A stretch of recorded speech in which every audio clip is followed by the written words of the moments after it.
What happened in the rest of that game. Game 4 between these two teams. The Knicks lead 2-1. There is Jason Tatum. 5 minutes left in the first quarter. Celtics down 1. Tatum going to find himself some Derek White, who was prolific from 3 in this game. That made it a 2-point Celtics lead. Then Tatum pulling up over Karl Anthony Towns, who's going to hit his own. He was also very good in this game before he went out. Celtics still up by 2. Tatum over Jalen Brunson, another 3. The Celtics were up 33-28, and then another 3. Tatum and White, by the way, they scored 29 points in the first quarter.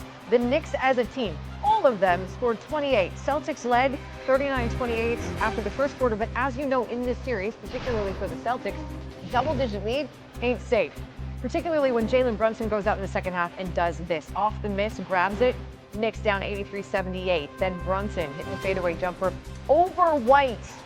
Knicks down only 2. How about a tie? Boom. Knicks 83, Celtics 83. 38 seconds left. Knicks down 2. Watch Brunson. Drive. Get how many Celtics defenders? A couple.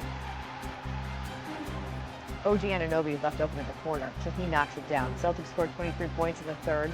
Brunson scored or assisted, and 25.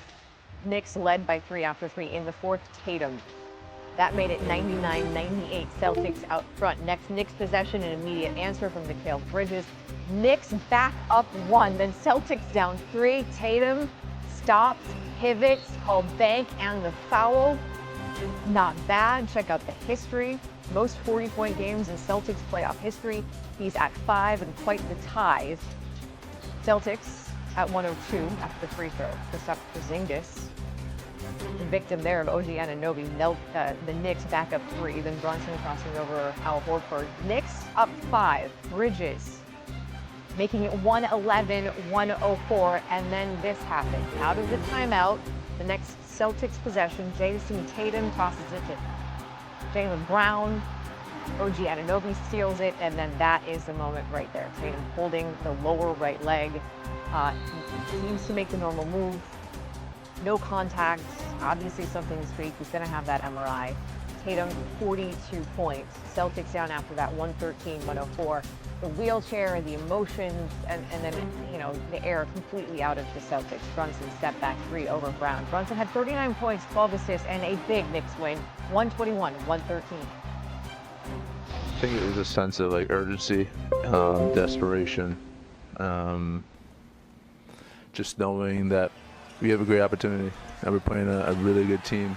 There's always time to learn for us, and so we got to make sure that we're never satisfied, and just having that student mentality.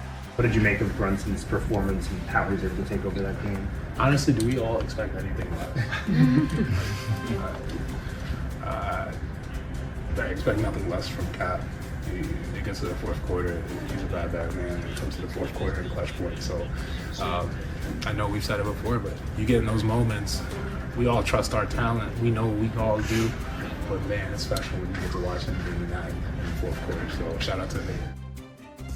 Well, that's the trifecta for the Knicks, because they have had double-digit comebacks in this series against the Celtics now 3 times. In fact, all of their wins have been comebacks of at least 14 or more.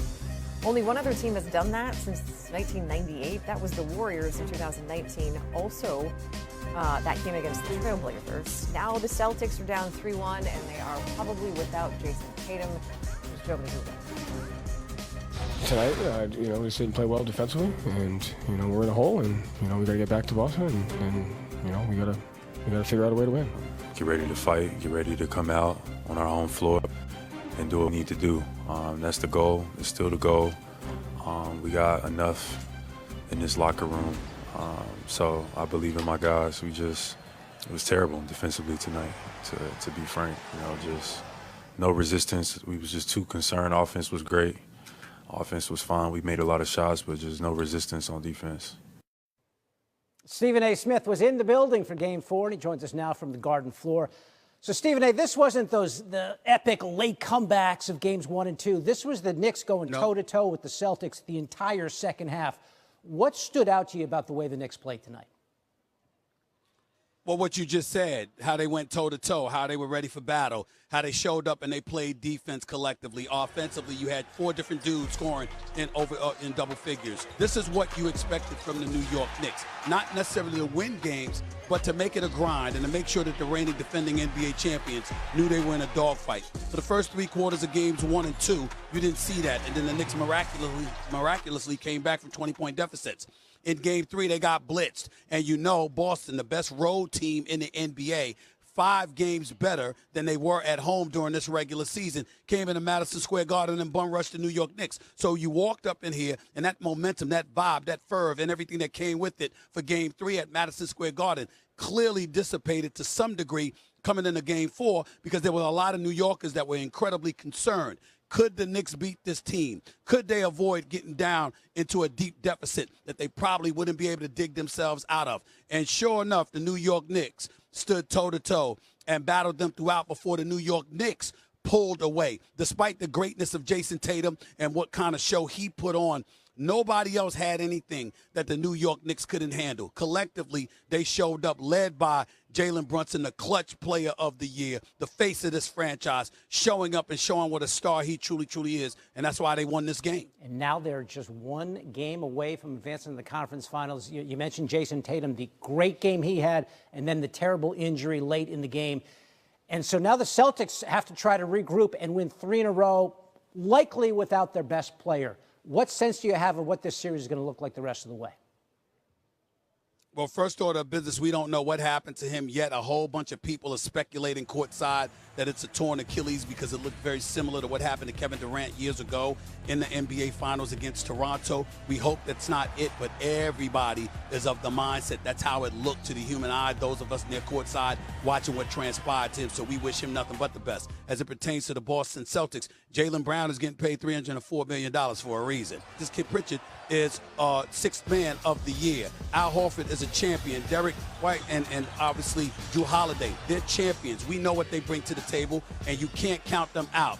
But it is safe to say that when you look at the New York Knicks right now going up against a Boston Celtics team without Jason Tatum, there is no question that the New York Knicks should win this series. You can't lose a 3-1 series lead, even to the reigning defending NBA champions, if they are devoid of their best player. The New York Knicks, if you can't close it out in Boston, you damn sure should be able to close it out at Madison Square Garden for Game 6. That is now the expectation for New Yorkers and New York fans everywhere. Wow, things have churned. That's for sure. To be the champs, you got to beat the champs in this case, and they will try to do that. The Knicks will on Wednesday. Stephen A. giving us his thoughts from Madison Square Garden. More SportsCenter coming up. More post-game coverage from San Francisco, where that guy has just sat down how the third quarter went all